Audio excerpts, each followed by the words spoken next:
kitabihil karim. A'udzu billahi minasyaitonir rajim.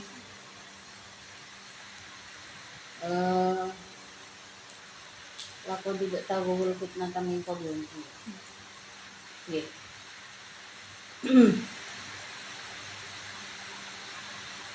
Laqad ibtaghaw benar-benar mengambil. Siapa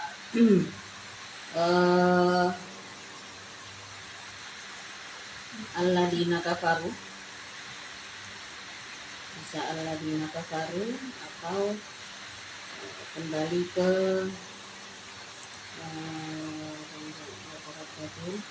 alladzina la yu'minuna billah, bisa kembali ke situ.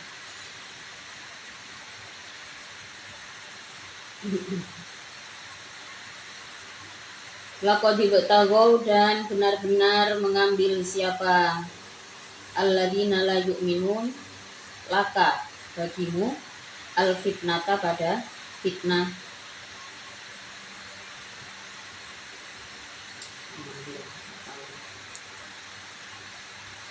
Min qablu, dari sebelum perang. Min qablu, di dalam atau dari sebelum perang. Awalama artinya di dalam permulaan. Qadimta, yang datang engkau, al Madinata, pada Madinah, pada kota Madinah.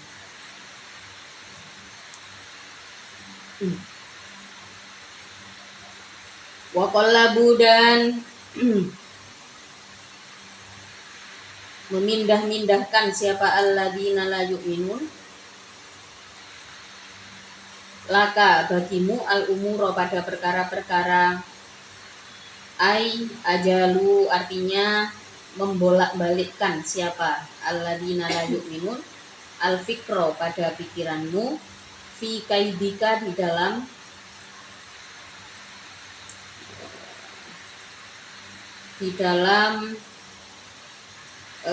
rekayasamu, wa ibtali dinika, dan membatilkan agamamu dan memburukkan agamamu.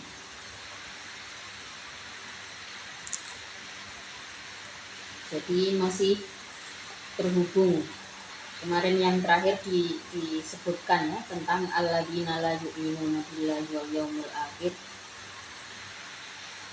Wartabat qulubuhum, orang-orang yang tidak beriman, tidak percaya kepada Allah dan hari akhir, menanggapi perintah jihad. Menanggapi perintah jihad itu, keadaan hati mereka dipenuhi keraguan-raguan. Wartabat qulubuhum, dipenuhi keraguan-raguan. Fahum fi raibihim yataraddadun, dan mereka dalam keraguan tersebut selalu selalu terlilit oleh keraguan-raguan. Nah, ayat ini yang barusan dibaca ya masih terhubung dengan ayat-ayat sebelumnya itu ya, mengenai orang-orang yang tidak yakin untuk turut serta di dalam perjuangan Rasulullah pada saat itu. Disebutkan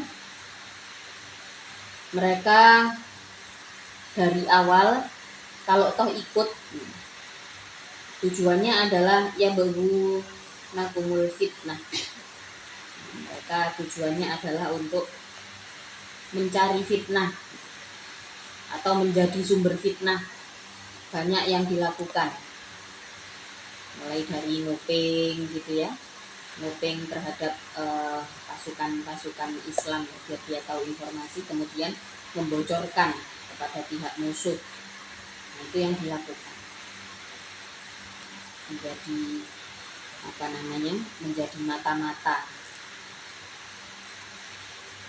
Dan oleh karena itu beberapa di antaranya ya, dikatakan pada ayat sebelumnya, fasyabbatohum, mereka itu dibikin dimaleskan sama Allah biar tidak membahayakan pasukan mukmin. Mereka ikut dengan mencari fitnah, atau tujuannya ikut adalah untuk menjadi sumber fitnah. Laqad batagul fitnatan yang qabl. Dari awal niatnya ikut bukan untuk berjihad, mengikuti ajakan Rasulullah, bukan untuk memperjuangkan kemenangan dan kebebasan umat, ya. Tapi dari awal mereka ikut adalah untuk ibtagul fitnah, untuk menjadi sumber fitnah, untuk menjadi sumber fitnah. Mereka nguping gitu ya. Selain nguping apa ya yang dilakukan? Banyak ya. Jadi tujuannya bukan untuk membebaskan umat, bukan untuk bukan untuk kepentingan umat ya. Nah, tapi di situ tujuannya adalah untuk menjadi sumber fitnah. Kemudian waqallabu lakal umur. Selain menjadi sumber fitnah, mereka juga menghasut orang-orang mukmin. Supaya apa? Supaya orang-orang mukmin itu merasa ragu dengan perjuangannya. Jadi selalu ada ya kelompok yang seperti ini. Mereka datang sebagai orang-orang yang membuat isu-isu baru, seakan-akan perjuangan itu salah. Banyak hal, banyak opini yang disusun, sehingga membuat orang-orang yang berjuang bersama Rasulullah itu ragu dengan perjuangannya. Dan kelompok seperti ini akan selalu ada. Kelompoknya akan selalu ada dan terus membesar sampai hari kiamat nanti, akan terus ada. Nah, tentu saja di zaman akhir ketika Rasulullah wafat ya, semakin sulit situasinya untuk membedakan bagaimana orang-orang yang ahli di dalam menyusun opini, menciptakan isu-isu baru, opini-opini baru ini. Kita kadang-kadang seringkali juga tertipu. Mereka membuat apa istilahnya ya, membuat banyak sekali isu sehingga orang-orang punya kecenderungan, wah agama sing tak ikuti ini nggak bener. Padahal yang dilihat bukan agamanya, yang dilihat orang-orangnya gitu ya. Orang-orang yang tertipu dengan ajakan kelompok ini, kemudian mereka menjadi ya, dalam bahasa kita ada istilah oknum begitu ya. Jenenge Islam, kesine Islam ya, tapi melakukan hal-hal yang tidak manusiawi, tidak beradab. Kemudian sampai saking luar biasanya mereka menciptakan opini baru nih. Kelompok ini sampai bisa memisahkan itu antara ilmu agama dengan ilmu-ilmu yang lain. Agama itu kan sebenarnya menata kemanusiaan, menata kehidupan gitu ya, menata pola pikir, tapi kemudian dipisahkan dengan itu semua. Ilmu keagamaan itu berbeda dengan kemanusiaan, berbeda dengan kebangsaan, berbeda dengan ilmu pengetahuan. Semua ini tersusun. Maka sebenarnya kalau kita mau lebih paham dengan Islam, maka orang mukmin itu nggak boleh takut dengan ilmu pengetahuan. Karena sebenarnya memang ilmu pengetahuan yang dulunya berhasil dikumpulkan, kemudian disusun menjadi literatur ilmu yang berpengaruh pada kemajuan dunia, itu dipisahkan dari unsur agama. Jadi sehingga orang-orang yang merasa puas dengan ibadahnya itu tidak mau berjuang lebih untuk ilmu pengetahuan. Dan ini sebuah ironi yang terjadi sekarang. Ya, orang-orang yang yang sibuk dengan ibadah ritual itu terlalu narsis dengan ibadahnya.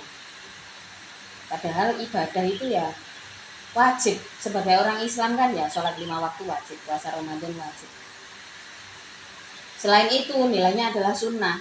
Dan sunnah itu tidak melulu soal ibadah ritual, tidak melulu soal puasa atau sholat sunnah. Sunnah itu ada banyak, jihad juga ada banyak. Tolabul halal juga termasuk jihad. Kita yang misalkan hidup seorang diri gitu ya, terus kemudian berjuang supaya tidak menjadi beban orang lain, itu juga nilainya setara dengan jihad. Atau kita yang menjadi orang tua, ya, kemudian berjuang untuk mendapatkan rezeki yang halal demi anak-anaknya, itu nilainya juga setara jihad. Kita yang membiayai orang tua gitu, berjuang untuk orang tua, itu juga termasuk jihad. Dan itu diabaikan oleh orang-orang yang ahli ibadah. Mulanya dari mana? Mulanya ya karena berbagai macam ilmu pengetahuan, berbagai macam kebaikan itu dipisahkan dengan agama. Nah, itu ada kelompoknya. Kelompok ini sudah ada sejak zaman Rasulullah, sejak zaman dulu bahkan. Kelompok yang waqallabu lakal umur, mereka mengubah perkara-perkara, menciptakan literasi baru yang seakan-akan tidak terhubung dengan agama. Ilmu pengembangan diri dipisahkan dari agama. Padahal harusnya bisa tidak dipisahkan. Islam itu datang sebagai penyempurna. Nah, sebelum itu sudah ada memang satu contoh, ilmu filsafat itu sudah ada sejak zaman Yunani kuno. Sejak zaman Yunani kuno, maka tokoh utama di dalam ilmu filsafat yang bahkan diajarkan di pondok-pondok itu ya, kayak ilmu mantek balago. Tokoh utama yang disebutkan di dalam muqaddimah kitabnya itu adalah Aristoteles. Aristoteles itu tokoh dari mana? Yaitu tokoh dari Yunani. Jadi ilmu retorika berpikir itu sudah ada sejak zaman dulu. Nah, Islam datang menyempurnakan. Maka lahirlah tokoh seperti Imam Ghazali. Lahirlah ahli-ahli tafsir. Para sahabat Sayyidina Ali. Nah, semuanya oh ya ternyata Islam ini, ilmu Islam itu menyempurnakan. Kembali lagi berikutnya, hatta jaa, sehingga datang apa al-haqqu, perkara yang hak. An-nasru artinya pertolongan. Wa dhahara, dan mulia. Di sini dhahara mestine artinya jelas ya, tapi disebutkan pada tafsirnya itu azza artinya mulia. Wa dhahara, dan mulia apa amrullahi, agama Allah. Dinuhu artinya agama Allah, wahum adapun alladzina la yu'minun itu karihuna, benci siapa? Alladzina la yu'minun. Mereka membuat rekayasa ilmu pengetahuan, ya, menciptakan opini baru, menciptakan isu-isu baru, membentuk satu satu ilmu pengetahuan yang baru. Sampai hatta ja'al haqqu. Kalau pada ayat ini yang dijelaskan adalah situasi pada perang Tabuk gitu ya. Ya, mereka membuat isu baru, membuat berita-berita palsu pada saat itu. Dan itu dilakukan sampai kemudian datanglah kebenaran Allah dan terlihatlah kemuliaan agama Allah. Nah, di saat kemuliaan agama Allah ini naik, ya, moncer gitu ya, kelihatan kemuliaannya, terlihat wibawanya, wahum karihun, mereka benci dengan situasi itu. Itu karihuna, benci siapa? Alladzina la yu'minun lahu, terhadap amrullah. Fadakhalu, maka masuk siapa? Alladzina la yu'minun fihi, di dalam amrullah, zahiron, di dalam zahirnya.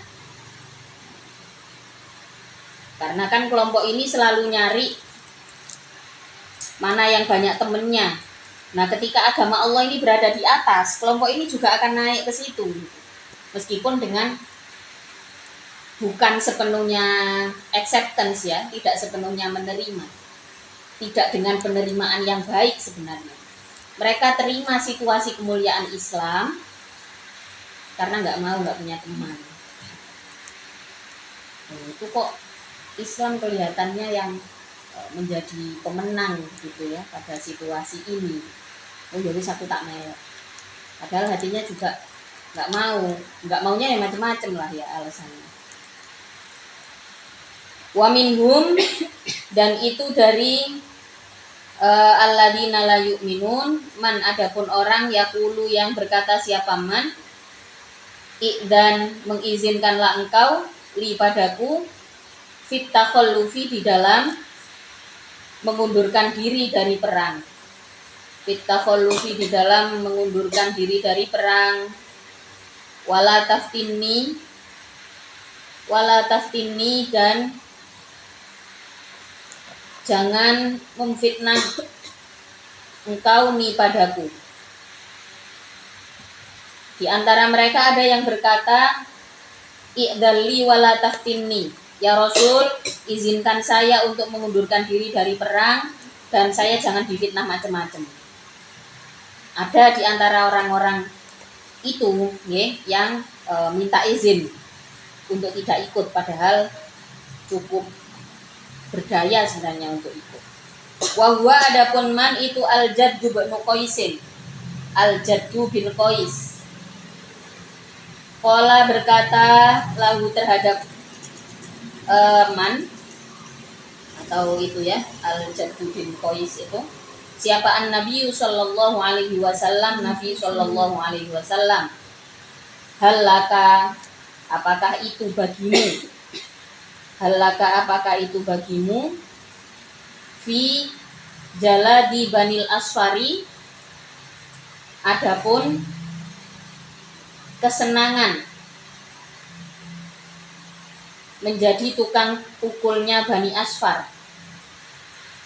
Bani Asfar ini yang dimaksud adalah orang-orang berkulit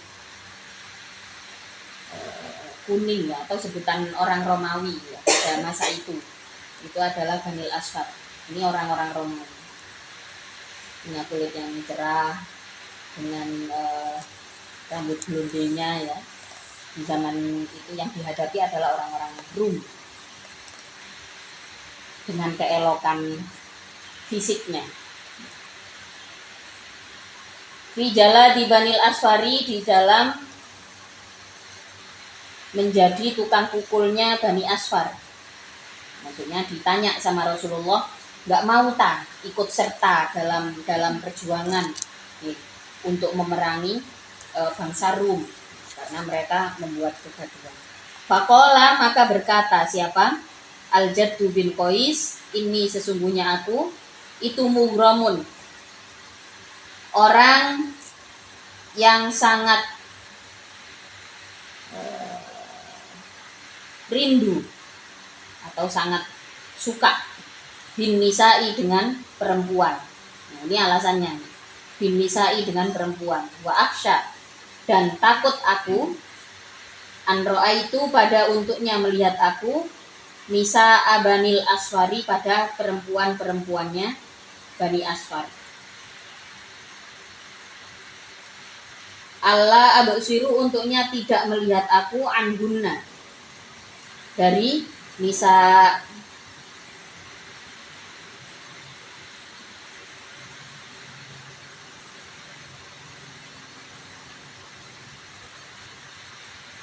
Fa'aftitanna, maka terfitnah aku, maka akan terfitnah aku. Jadi setelah ditanya sama Rasulullah, orang ini ditanya apakah tidak ingin turut serta di dalam perjuangan melawan orang-orang Rum. Dia alasannya nggak masuk akal, alasannya dibuat-buat. Saya ini orang yang nggak kuat kalau lihat perempuan cantik, istilahnya gitu. Ini mughramun bin nisa, nggak kuat kalau lihat perempuan cantik, dan saya ini khawatir ya Rasul nanti terfitnah dengan perempuan-perempuan dari bangsa Rum.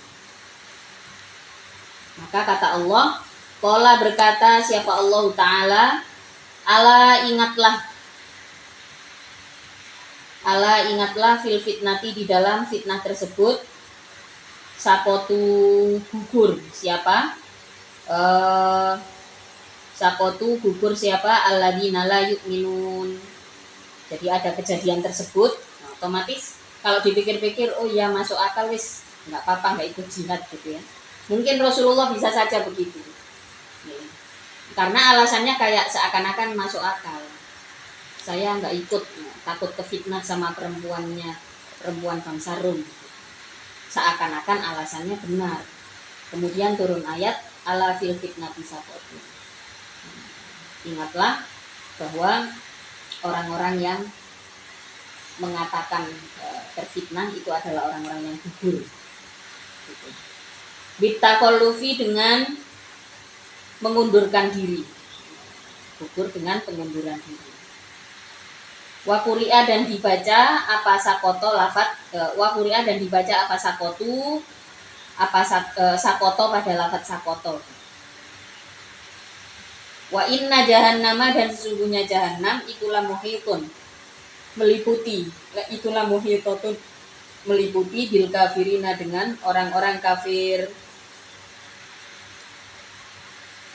La mahiso tidak ada tempat mengungsi lahum bagi kafirin anha dari jahannam.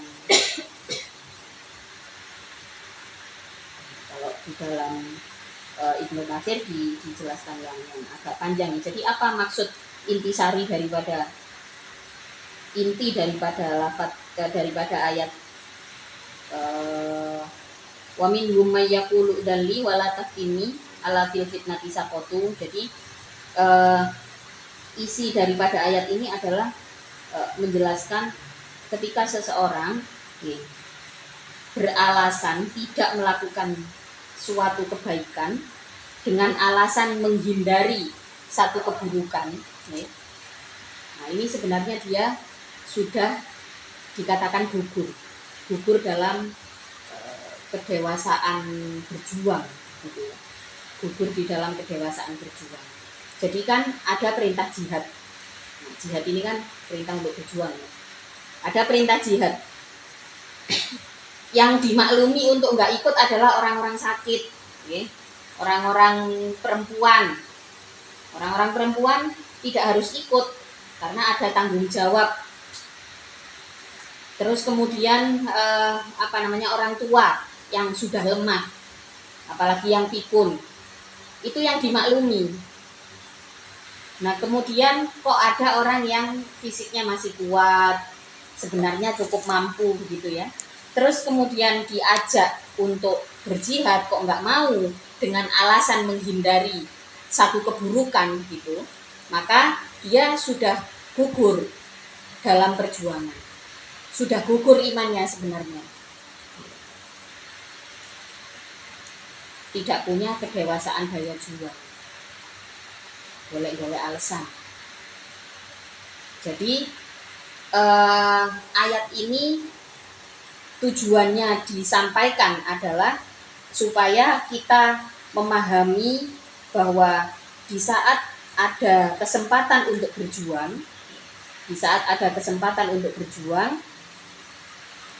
ya harus kita jalani. Jangan kebanyakan alasan, apalagi yang tidak ada hubungannya. Maka kata Allah, dia sudah terfitnah sejak awal, sudah gugur dan tempatnya adalah di neraka jahanam. Intusibka apabila menimpa kepadamu apa hasanatun kebaikan, kanasrin sebagaimana pertolongan, wawani matin dan harta jarahan, tasuk maka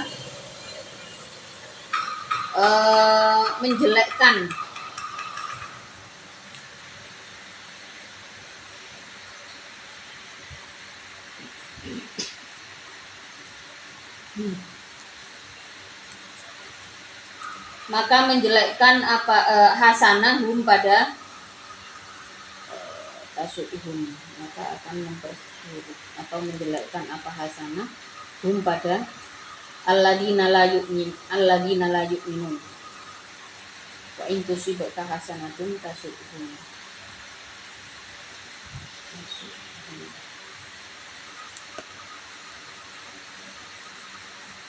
Wa in tusibka dan apabila menimpa kepadamu apa musibah, syiddatun artinya kesulitan, yaqulu maka berkata siapa alladzina la yu'minun, qad akhadna benar-benar mengambil aku telah mengambil aku amrona pada perkaraku bil jazmi dengan berhati-hati hina takhallufina di waktu mengundurkan diri kami min qablu dari sebelumnya jihad qabla hadhil musibati artinya sebelum musibah ini.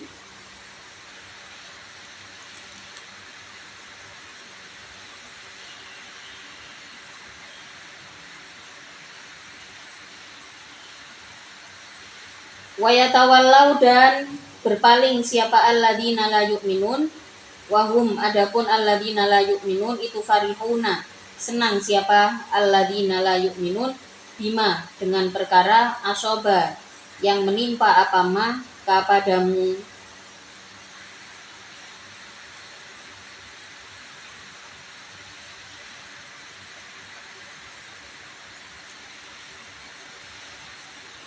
orang-orang ini ketika mendapatkan kebaikan, ketika orang-orang mukmin mendapatkan kebaikan, tasukhum, maka mereka menjelekkan nasib baik itu. Menjelekkan macam-macam. Jadi orang itu kalau tidak sejalan sama kita, nah ini pada saat itu tidak sejalan dengan Rasulullah, sengaja menjadi musuh bagi Rasulullah, tidak sejalan dengan segala bentuk kebaikan. Jadi orang itu kalau tidak sejalan dengan kebaikan yang sedang kita jalani, di saat kita mendapatkan kebaikan, pasti orang ini akan menjelek-jelekkan. Walah gitu aja. Oh iya itu sakingan beruntung. Pada saat di era Rasulullah ya sudah ada orang-orang seperti itu. Saat orang-orang mukmin menang gitu ya, dapat harta jarahan, mereka ngomongnya walah sakingan beruntung aja itu. Ada aja bahan untuk menjelek-jelekkan itu ada aja. Nah terus nanti kalau misalkan wa intusibaka musibatun, nah kalau misalkan kelompoknya Rasulullah ini mendapatkan musibah, mereka akan bilang qad akhadna amrona min qabl. Nah, makanya aku gak melok, wis seru aku lek katene kalah.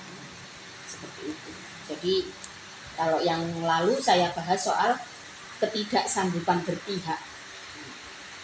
Jadi orang yang tidak sanggup pada keberpihakan, ini berarti diawali dari ketidaksanggupan menganalisa atau terdampak dari analisis paralysis.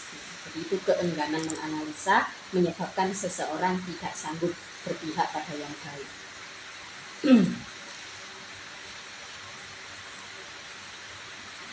Wayatawallau wahum farihun, mereka berpaling dan mereka senang bima dengan perkara asoba yang menimpa kepadamu. Kul mengucapkanlah engkau lahum pada alladzina la yu'minun la yusibana tidak menimpa nah pada kami apa illama kecuali perkara kataba yang telah menulis siapa Allah lana bagi kami asobatana pada apa yang menimpa asobatahu pada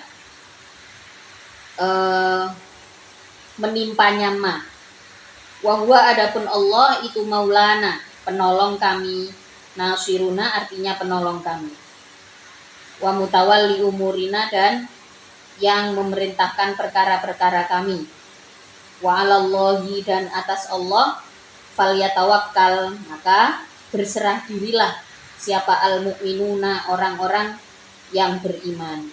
Allahi falyatawakkalil mu'minun. Qul hal tarabbasun wallahu ta'ala a'lam bishawab. Al-Fatihah.